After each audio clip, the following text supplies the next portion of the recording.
Hello friends, welcome back to my channel. कैसे हो आप सब लोग? आई हो आप सब लोग बहुत अच्छे हो गए, स्वस्थ हो गए और मस्त हो गए। और ये सुबह सुबह का 6:30 बज रहा था। उससे पहले 6:30 बजे, पौने 7 बजे के आसपास का टाइम था। तो मेरे हस्बैंड अपना सेविंग करने का काम कर रहे थे। और आज था वेडनेसडे का दिन और मेरा बेटा पेपर था आज हिंदी का। तो वो मैं सुबह सुबह उठा के ना थोड़ा सा ब्रश वगैरह करा करके, ब्रश देखिए नहीं किया था, उठ के हो गया ब्रश के बाद ये तुरंत नहाता है। तो अभी चेयर अप करने वो अपना थोड़ा सा पढ़ाई कर रहा था। मैं सुबह सुबह ज़रूर से रिवीजन कराती हूँ और वही चीज़ रिवीजन कराती हूँ जो थोड़ा सा इसको हार्ड लगता है बच्चों को। और सुबह सुबह से अभी से इसको थोड़ा सा आदत रहेगी ना, तो एग्जामिनेशन टाइम में सुबह उठ के थोड़ा सा पढ़ाई करने की आदत रहेगी, तो बड़े क्लास में जाएगा तो अच्छे से उठ के पढ़ेगा। तो मैं यही सोच के पढ़ा रही थी कि थोड़ा सा रिवीजन करा लूँ। तो हर दिन सुबह कुछ ना कुछ मैं कराई देती हूँ। बच्चे हैं, कुछ भूल भी जाएंगे, ऐसा नहीं है कि 100 में 100% लिख के दे जाएंगे। तो मैं सोचती हूँ कि नहीं, थोड़ा बहुत तो अभी थोड़ा सा कर लिया था, तो टाइम थोड़ा सा ओवर हो रहा था मेरा। मैंने कहा कि तनु चलो ब्रश कर लो, पापा का भी थोड़ा सा टाइम हो रहा था, तो ब्रश कर लो, फिर मैं नेक्स्ट तुमको नहला देती हूँ, फिर उसके बाद तुम आके थोड़ा सा और पढ़ाई कर लेना। तो अभी मैं देखिए कपड़ा वगैरह निकाल रही हूँ और निकालने के बाद बेटे को नहला देती हूँ और नहला के तैयार कर देती हूँ।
और अब देखिए मैं तैयार कर दी एकदम टोटली बाबू को। तो अब मैं थोड़ा सा और दे रही हूँ उसको कि तुम ये रिपीट कर लेना।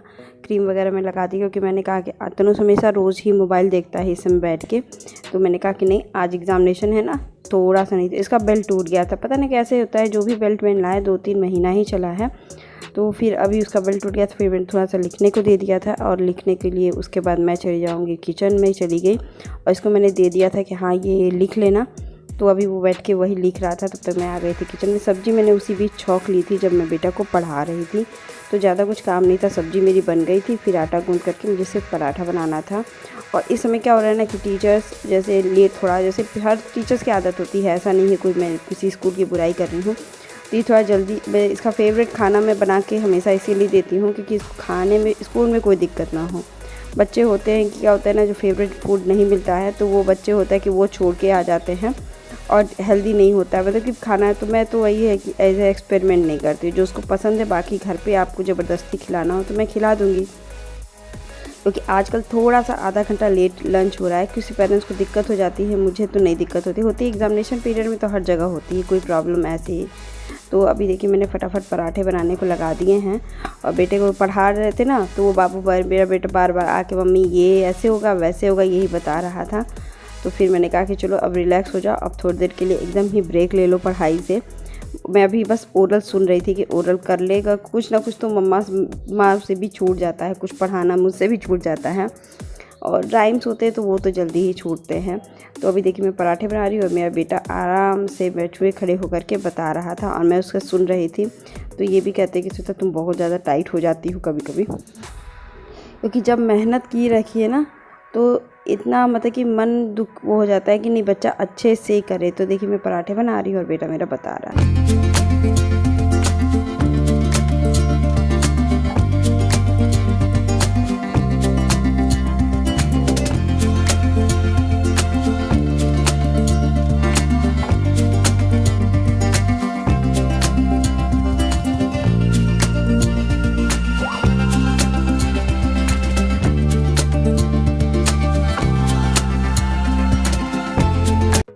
वो बैठा के एकदम आराम से कर लिया। तो फिर मैं अभी पैकिंग करना शुरू कर रही हूँ कि पैकिंग करने के बाद फिर ये भी अपना तैयार हो गए थे। सुबह सुबह का मेरी ऐसे ही दिन होता है एग्जामिनेशन वाले दिन, क्योंकि मैं भी अभी किसी को भी जो मेरा मॉर्निंग ट्रेन बच्चे के एग्जामिनेशन के पीरियड में मॉर्निंग कैसे बीतता है वैसे आपको तो मैं ऐसे ही बिताती हूँ कि सुबह रिवीजन, बहुत लोग होते हैं ना पेरेंट्स की रात को पढ़ा दिए सुबह बस रेडी करके भेज दिए, तो मुझे नहीं ठीक लगता। बहुत लोगों को बच्चे वो होते हैं लेकिन मुझे नहीं ठीक लगता है। मैं अपनी दीदी से सीखी हूँ कि सुबह कुछ ना कुछ थोड़ा सा पढ़ा ही देना चाहिए बच्चों को।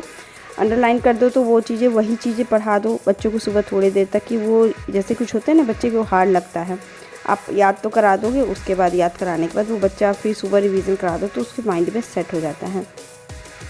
तो इधर मेरे देखिए घर की ये हालत थी और मुझे कमरे की पूरी सफाई करनी थी और ये सब लोग जा चुके थे और मैं बैठ के थोड़ी देर 10 मिनट का ब्रेक ली थी। कपड़े ये थे, इनके भी कपड़े पड़े हुए थे, इधर मेरे बेटे के भी कपड़े पड़े हुए थे और घर का तो बुरा हाल हो जाता है ये लोग के जाने के बाद, पता नहीं क्यों हो जाता है। और मैं भी आलस कर जाती हूँ कि क्या होता है पता नहीं। देखिए मेरे पूरे घर की हालत ये हो गई है और अभी सब कुछ बर्तन वगैरह सब कुछ ऐसे ही पड़े हुए हैं, कुछ भी मैंने नहीं किया है। बाकी ये लोग निकल गए हैं, उसके बाद मैं पूरा घर सही करती हूँ और वो करूँगी क्योंकि इतना ही रूटीन, मतलब सुबह सुबह तो बस एक गेस्ट रूम मेरा है जो अनछुआ रहता है, जो एकदम क्लीन वैसे का वैसे पड़ा रहता है, बाकी चीज़ें तो वैसे नहीं पड़ी रहती हैं। तो फिर अभी मैं दिखाती हूँ आपको पूरा कमरा, पूरा घर एकदम क्लीन नहीं पड़ा हुआ है और अभी मैं इसको साफ़ कर लेती हूँ, फिर आपसे मिलती हूँ।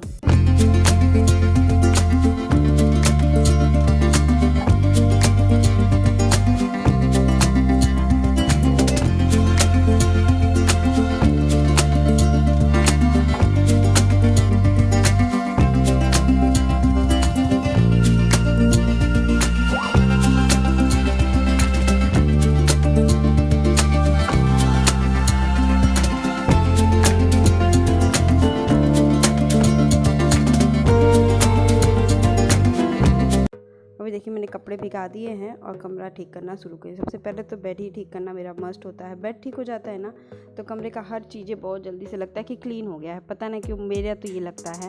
और वो डिब्बा है मेरे खाने रखने की चीज़ों की, लेकिन मेरे बेटे को मैंने धुल के रखा तो उनको उससे टॉयज़ बन गया, उसमें सब अपने टॉयज़ की चीज़ें रखे हुए हैं। तो आज मौसम बहुत गर्म है, आजकल पता नहीं क्यों मौसम बहुत ज़्यादा गर्म रह रहा है।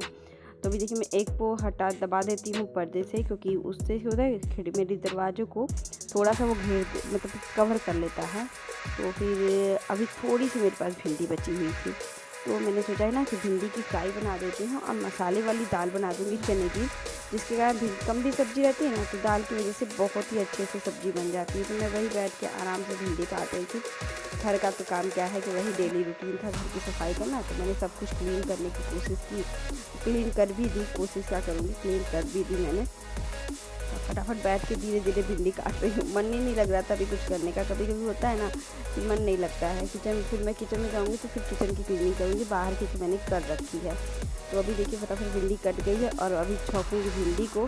तो भिंडी वगैरह को सब कुछ सही करके दाल, देखिए दाल तो मैंने अभी बैठाऊँगी नहीं, क्योंकि दाल चने की दाल है ना उसको भीगने के लिए मैं 2 घंटे के लिए सोक कर देती हूँ, जिसके कारण 4-5 विसिल में ही मेरी चने की दाल एकदम गल जाती है। नहीं तो ऐसे तो 10 सीटी लगवाइए, गलती नहीं है जल्दी।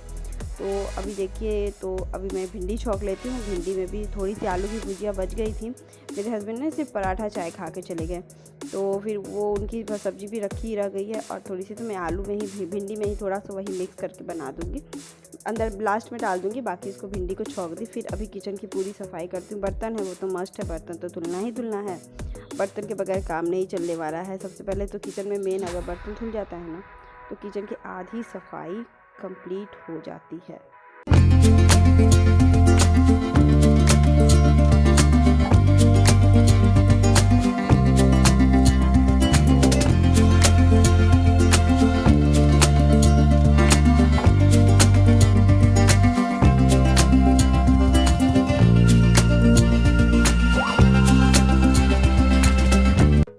इधर देखिए मैं फिर से आ गई, अपना नहा धो करके फ्रेश, कपड़े वगैरह बदल लिया और मेरे बेटे का टाइम हो चुका था।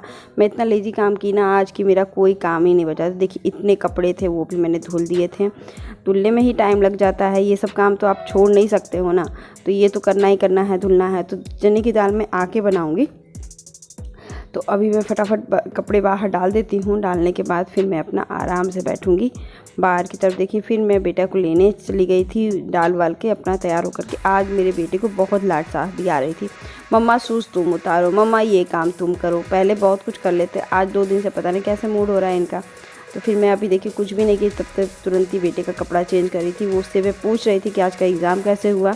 तो मेरा बेटा तो बता देता, आज एक गलती हो गई है, जूता लिखना था, जूता मैंने गलत मात्रा लगा दी, मैम ने रॉन्ग कर दिया। क्योंकि चलो काला टीका जैसे नहीं होता है, लग जाता है कि हाँ 100% सही नहीं होना चाहिए, 1% गलत भी हो जाना चाहिए। तो अभी वही हो गया, मैं किचन में आ गई फटाफट। मैंने खाना बनाने के लिए, क्योंकि बेटे को दे दिया था, टीवी चला दिया था, वो अपना टीवी से मस्ती कर रहा था। तो मैंने प्याज, अपना लहसुन, ये सब मैं छिल के काट के तैयारी कर दूँ मसाले वाली दाल की। वो भी अदौरी वाली दाल है। एक किलो हेमा जी थी, वो मुझसे अदौरी पूछी थी, तो मैं उसके लिए बता रही हूँ। हमारे यहाँ उड़द की दाल की बनती है अदौरियाँ, जो गर्मी के दिनों में बनती हैं, और उसको बढ़िया भी बोलते हैं। उधर तो अदौरी ही बोली जाती है, यूपी में बहुत लोग बहुत तरीके से बनाती हैं। मेरी मम्मी अदौरी को उड़द की दाल से बनाती थी, तो मेरे पास वही है और मैं खुद भी बनाती हूँ अदौरी वाली ही। और इस साल मैं अगर बनाऊँगी तो उसकी रेसिपी भी मैं शेयर करूँगी। ये साल भर तक आसानी से चल जाती है, इसमें कोई दिक्कत नहीं होती और इससे टेस्ट भी बहुत अच्छा आता है। तो देखिए मैंने जीरा का तड़का थोड़ा सा डाल दिया, लहसुन, मिर्चा और प्याज मैंने काट के रखा था वो मैं डाल दी, थोड़ा सा लाल कर दूँगी और तेज़पत्ता डाल दीजिए। और फिर चने की दाल है वो मैं धुल दी थी, सोख कर तो रखा ही था। और हल्दी नमक मैं अभी डाल देती हूँ, फिर 2 मिनट चला दूँगी। इसमें सिर्फ एक मसाला जाएगा, धनिया पाउडर। थोड़ा सा गरम मसाला हो तो आप वो डाल दीजिए, मैं धनिया पाउडर ही डालती हूँ। या तो गरम मसाला डाल दीजिए ज़रा सा, या तो धनिया पाउडर डाल दीजिए। तो मैं हल्का सा बनाने के लिए, क्योंकि दिन में ये रहते हैं ना धूप से जले हुए, और मसालेदार ज़्यादा खाएंगे तो फिर इनको गैस बनती है। तो मैंने कहा इसके बाद इसमें थोड़ा सा टमाटर डाल दीजिए। और फिर जो अदौरी है ना, वो तली हुई जो आपने डाली, तलना तो मस्ट है, इसको आप ऐसे कभी नहीं डालिएगा। तो उसको डाल करके फिर जितना आपको पानी डालना है, मैं 1 गिलास पानी डाल के अच्छे से कम 7-8 सीटियों का प्रेशर लगा दूंगी। और ये दाल बन के एकदम ही रेडी हो जाएगी। और उसके बाद देखिए दाल बन गई, तो फटाफट मैं रोटियां सेक लेती हूँ। चावल मैं भिगा के ही चली गई थी, जैसे ही दाल हो जाएगी वैसे ही मैं चावल बैठा दूँगी और अपना खाना बन के रेडी हो जाएगा। तब तक ये आएंगे, तब तक मेरा सब कंप्लीट खाना। और आज मेरे बेटे को दाल से एलर्जी है, लेकिन आज मेरे बेटे को यही दाल बहुत पसंद आ रही थी। मम्मी ये सच में यमी यमी दाल बनी है। और ये मेरी प्लेट लग के तैयार हो गई थी, बहुत यमी थी, मस्ट ट्राई कीजिएगा। और आज का ब्लॉग कैसा लगा आई होप बताइएगा ज़रूर से, और मिलते हैं ऐसे ही नेक्स्ट ब्लॉग के